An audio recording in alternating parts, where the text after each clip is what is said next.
Hey, thank you so much for joining my little corner of the world over to you. Got a great new guest on here today. This is going to be really exciting.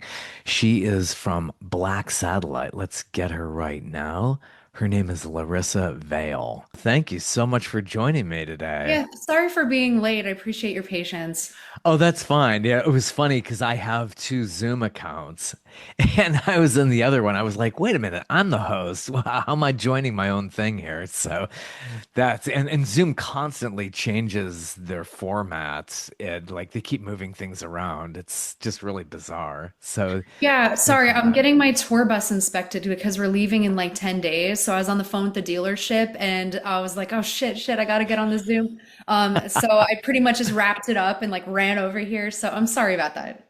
Oh, no problem. Life gets in the way. You got to Yeah, do all those things. So it's more than just getting up there and performing. You make it look easy, I but look know. It's look like at a all this. logistical nightmare and I'm like tour managing. So Do it all. Well, you yeah. gotta these days. Mhm. It's the bread and butter, definitely with Yeah, touring, I'm sure. absolutely. And plus it's so much fun.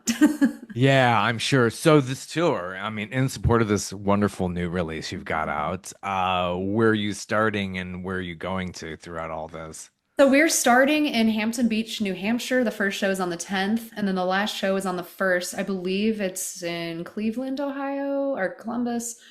It's Mushroom Head's hometown, I think. Yeah, I grew up in Cleveland, Ohio. That's birthplace of rock and roll. Let me It's check. I'm looking at the schedule.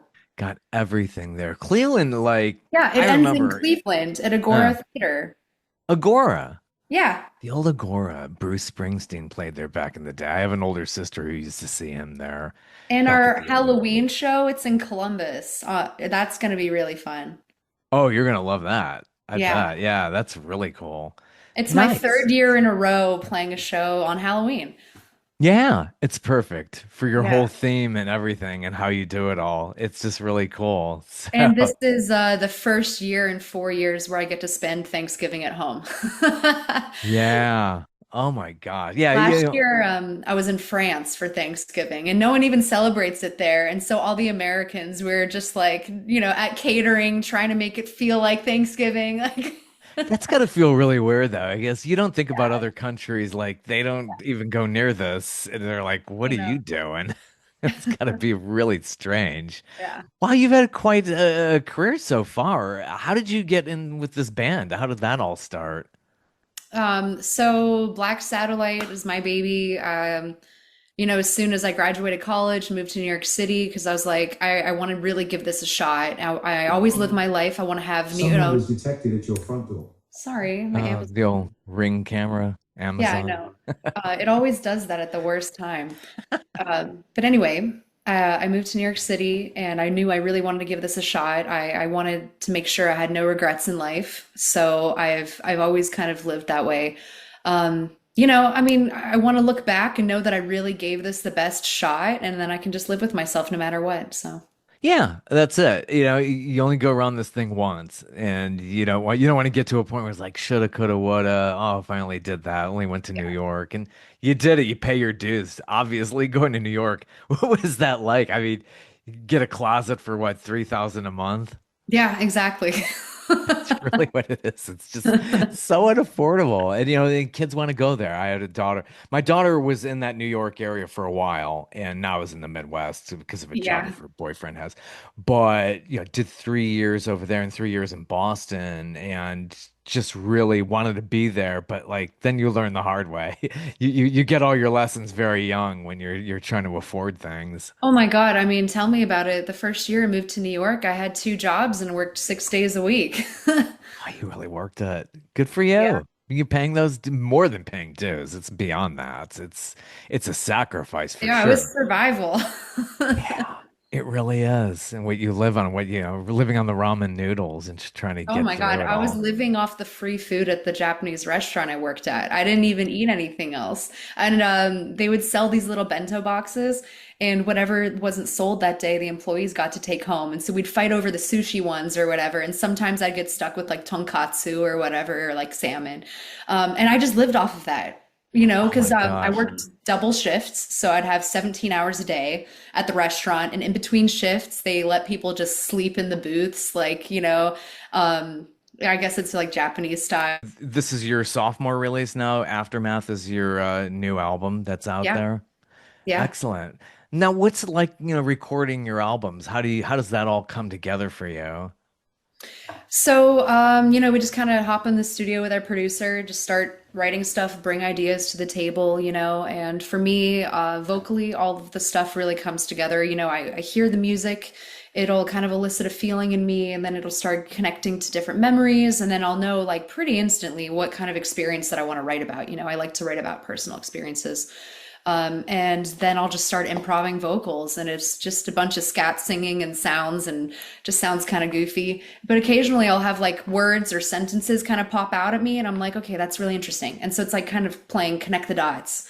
And then before I know it, I'm looking back at these words and the melodies, and I'm like, this is so cool because it's kind of like peering into my subconscious. Why did I say this? And then yeah, once the song's written, I'm like, that actually makes a lot of sense. I didn't know I thought or felt that way. It's kind of interesting. Do band members help out with your lyrics, or are you pretty much the sole songwriter? Yeah, yeah, I am.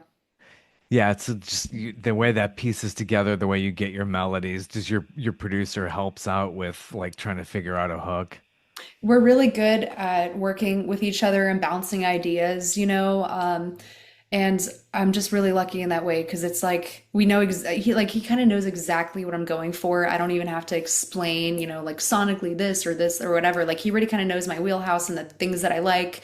And I just feel so comfortable. I don't care if I hop in the vocal booth and look like a total idiot or sound like a total idiot. We just have that comfortability with each other. And, it's so useful to just really be able to go in and express yourself and not being thinking about being self-conscious or anything like that. Hmm. How do you figure out your vocal style? It seems a little bit kind of like, it's obviously on that edge. Who did you grow up and listening to, and who inspired you to get into that kind of edgy vocal? It sounds so powerful. Thank you. It's funny because a lot of people ask me, like, what are your female vocal inspirations? And for one reason or another, I don't have any. I mean, not like for like, it's not like a particular reason. It's just like, just happened to be not the stuff I was listening to. Listened to like a lot of Marilyn Manson and Korn and Deftones and that kind of thing. Soundgarden, Alice in Chains.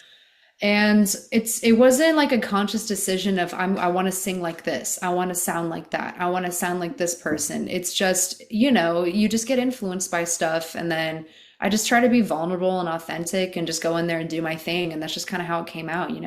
But I'm always growing and evolving and discovering new voices and different things I can do and different things I can do with my range. So, I mean, it's not like I developed a sound and I'm like, okay, that's it. I'm stuck here. Like, no, I mean, you can keep reinventing and trying different things. And I think that's the coolest thing about being an artist and a musician. Like that's the whole point. Explore, express. Yeah. Is there a certain like warm-up routine? Because it's so much different than your speaking voice. You would need Oh, to know. absolutely. Yeah, I do a 25-minute vocal warm up to go sing a 30-minute support set. So, Yeah, it just sounds like that. Like yeah, you really are transforming your Someone was voice. detected at your It's front door. just completely. I'm gonna I have to think unplug this thing. I'm gonna unplug it. I know that's the way to do it. Okay, It's I like unplugged it. I unplugged it.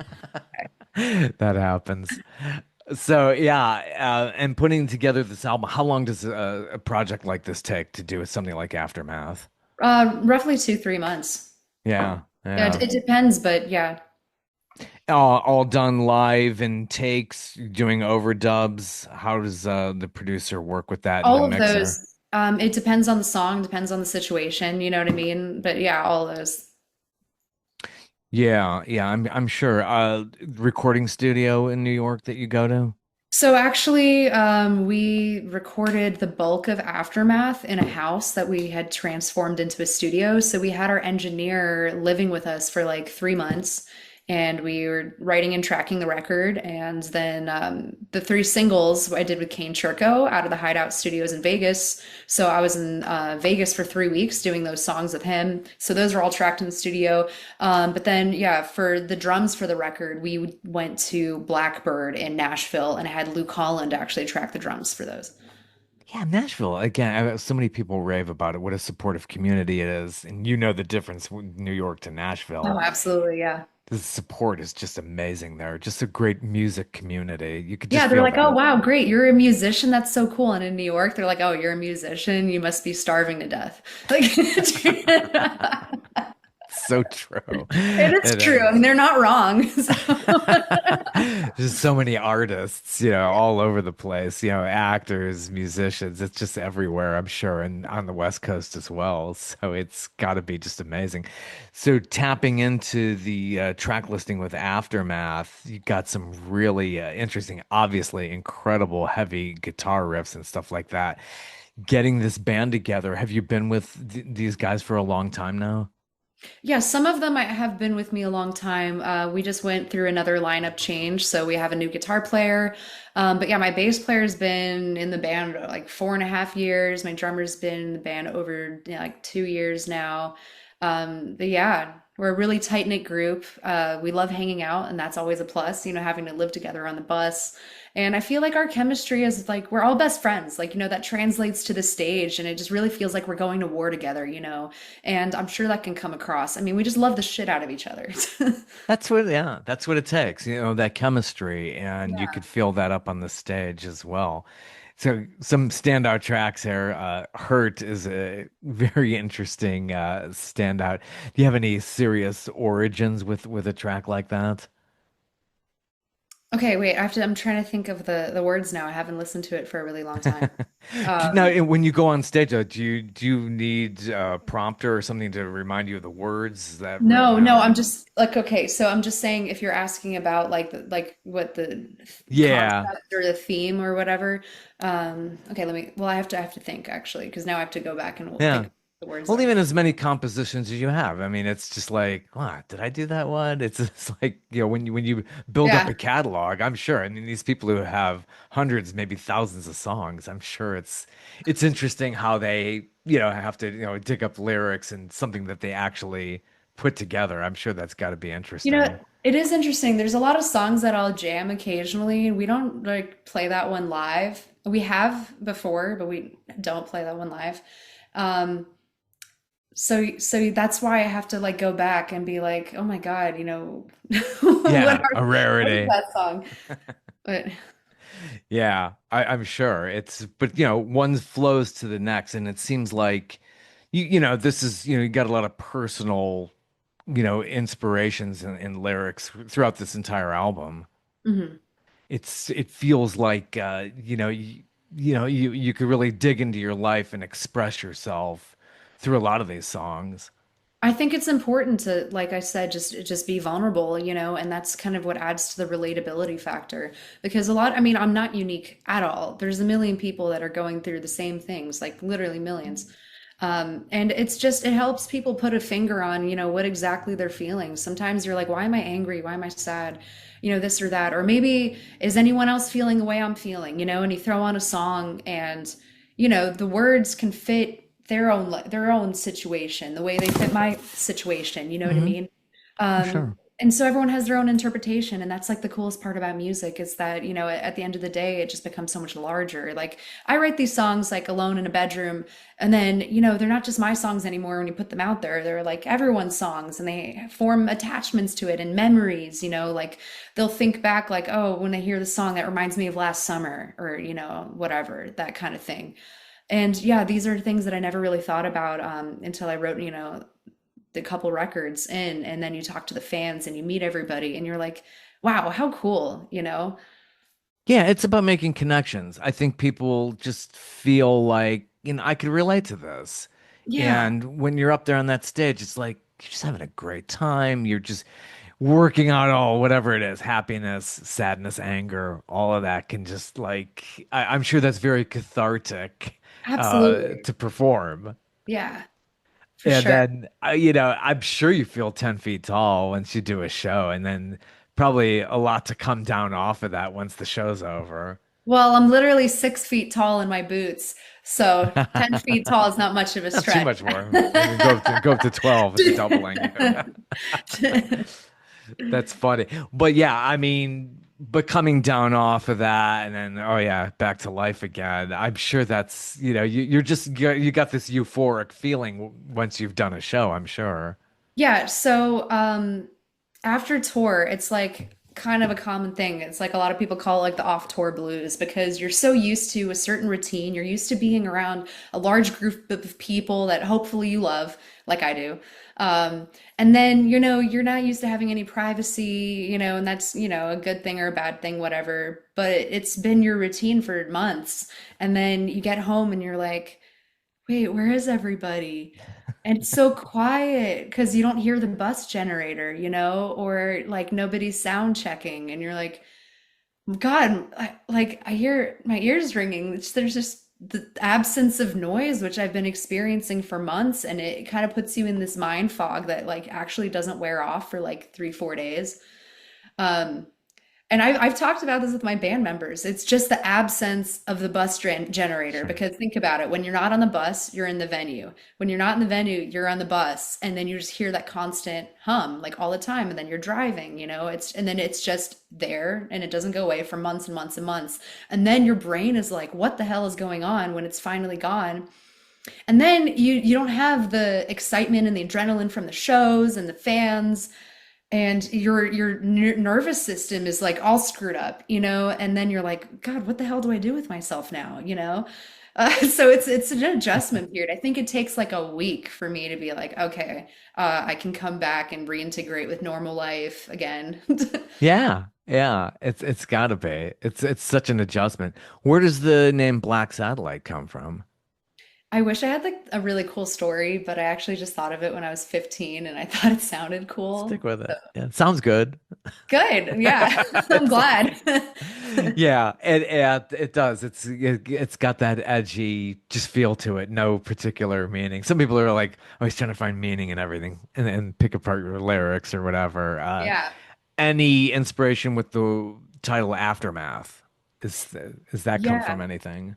So that was the first time where I'd thought of the title of the album before we'd even started writing it. I was just sitting in my apartment looking out the window and then I just saw like Aftermath and I was like, that's like a really cool concept for a record. And then the whole process of writing a record was kind of discovering what Aftermath meant to me and like why did that randomly pop in my head, and I just kind of took it as a sign and ran with it. And then, song after song, you're kind of peeling back the layers. And then I'm like, wow, this actually has like so much context for me. What an interesting way to write a record. Like it's like totally backwards. Normally you just write the record and you're like, okay, well, let's just pick the song title that sounds the coolest and name the record after it, right? And Hmm. yeah, this was like totally different, a little bit deeper than that for me. So yeah, it was an interesting way to do it. Yeah, yeah. What a killer song, Kill for You. And how many people can Thank you. relate I to love something it. like that? You just Yeah. I'll do anything. Yeah, you're really getting that out there for sure. And a video too. And so you're a visual performance artist as well. So video is very important as well. Yeah, yeah, for sure. I mean, that's definitely one of my favorites on the record. Yeah, and important to get out there. You're on YouTube everywhere, I'm Yeah. sure. You're on all the socials and Spotify. I'm sure you're doing very well there as well. Yeah, and I will say that we have VIP upgrades for our upcoming tour. You can find everything on blacksatellite.com as well as the ticket links to the shows. We also have our official merch store there, and there are physical copies of the new record Aftermath on CD and vinyl, and you can get those autographed as well. So, Oh, cool vinyl. Yeah, so few are yeah. doing that. And opening up for Marilyn Manson, I'm sure that must be an exciting experience. Oh my God, that was such a dream for me. I mean, that was just the coolest thing. So it was like really full circle because obviously he's a big inspiration.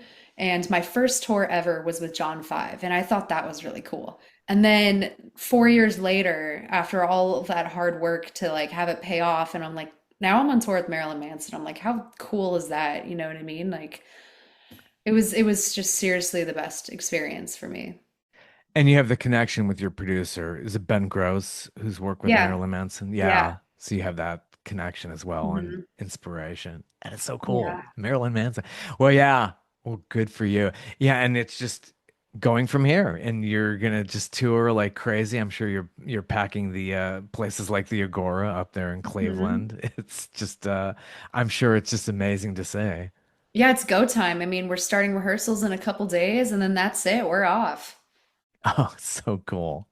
Yeah. So cool. And where can we get Aftermath and your debut album is as well, Endless? Yeah. Yeah. It's Endless is also available on our website, CD and vinyl. Oh, so cool. Excellent. Well, best wishes to you and hopefully you're getting your packages there through Amazon and Oh my God. everything. Thanks. Amazing modern technology, but it I goes know. crazy, doesn't So it? annoying. Just take me back to analog.